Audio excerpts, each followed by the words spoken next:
So we get to the final P. In the course, we've already talked about projects and passion and peers, and now we come to play. And actually, in today's culture, there's a lot of talk about play.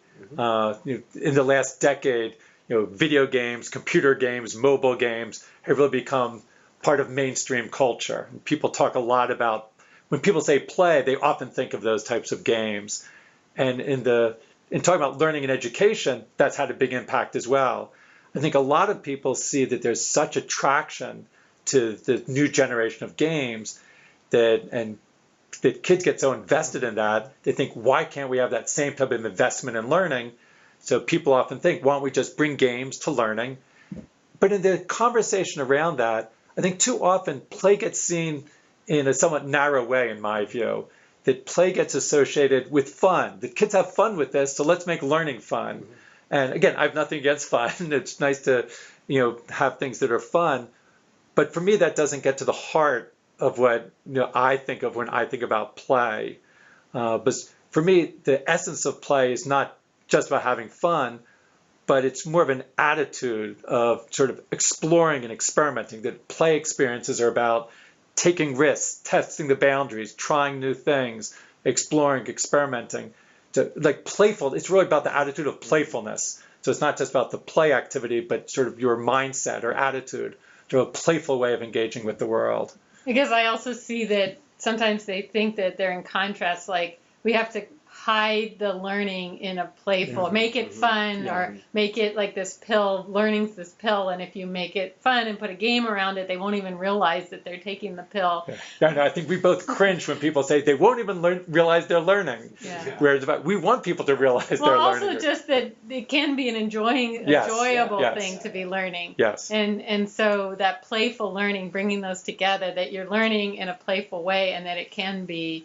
I mean, it could even say it can be a fun experience, but it could be not. But it doesn't always have to be. But at least it's. But it's integrated. It's not that you that you make it playful to overcome the drawbacks of learning, but it's just having it really integrated as part of that process. Yeah, and I like the playful framing because it also says that you could apply that attitude to lots of different things, right? It's not just in the context of education or learning, but like for example, I remember in the early days of the World Wide Web when it really was this new tool that no one had an idea of what to do with yet, and all the websites that people made, the first thing that everyone put on there was under construction, and it was this kind of animated GIF that was. So it's a sense of experimentation. There was really a feeling that everyone was experimenting. Exactly, and it wasn't done, and it was legitimate to be experimenting out in the open and making changes. And I think you told me a story about one of the scratchers. Yeah, that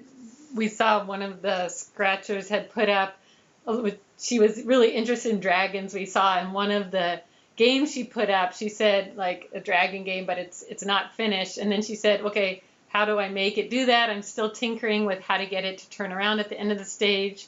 And then she said, oh, well, okay, my next version is like Dragon Game 2, still not finished, right? So it just kept being. Yeah, that's great, but too often, well, in Scratch or other things, you just see the final product. And actually from the final product, you really can't tell what the process was like. So that was a great example that since she had multiple versions and wrote about it and reflected on it, you could see that there was a playful process that she was going through. And it's nice that she actually used the word tinkering, because that's also a word we often use in thinking about that approach to learning, that you're constantly experimenting, trying new things. It's in contrast to planning, where in planning you might come up with a specific goal, you come up with a plan, you execute it, and you're finished. And I think too often a lot of school classes are organized that way. They teach you, here's the strategy, execute it, you'll get it done, and you'll be evaluated on how well you did it. Where the tinkering approach is much more of, you have something, but you're not quite sure how to do it. You start experimenting, and it gives you different ideas, and you might even change the goal as you do it. And we often see the kids will start on one thing, and as they tinker it, it'll lead to other ideas. I think the same. I mean, this reminds me also a little bit about how we are designing this course. Right? Like we definitely spend some time thinking about what we want to do and what we want to achieve, and kind of the sense of learning that we want people to have. But we didn't have the perfect plan, right? Like every week we learn something new, we make a little change, we try out something. Yeah, hear what people say, right? That hear what people iteration say, and then exactly. shift depending on, Yeah, I know. I felt really good. After we did creative learning the first time, I was at a group in New York, the Center for Children and Technology, and at lunchtime I was giving a little report about our experiences with learning creative learning. And at the end of me sharing the experience, someone said, "You've been tinkering with MOOCs." And they said that made me feel good, because that's what we wanted to be doing, was that it's not that we were in the process of tinkering. And of course, part of our goal is to get other people to tinker. When we've developed, projects like Scratch, part of our goal is to help other people learn to tinker. Or when we create places like computer clubhouses, we want to create a space to allow young people to tinker. But it's important for us to keep tinkering as well. So I was happy that someone else saw that what we were doing with this course. But it came up, though, that some people think of tinkering as I'm just tinkering around and you're not getting anywhere. Yeah. And we think of it more constructively than that. Well, people use play that way, too. You're just playing. So I think in both ways, people sometimes trivialize play and tinkering.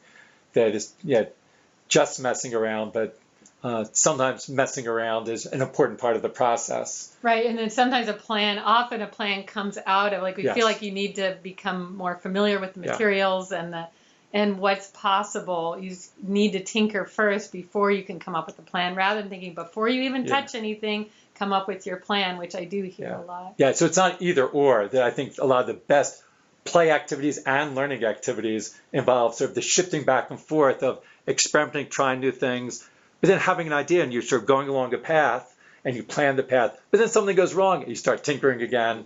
So it's always this back and forth. And I think in the course we do some of that as well.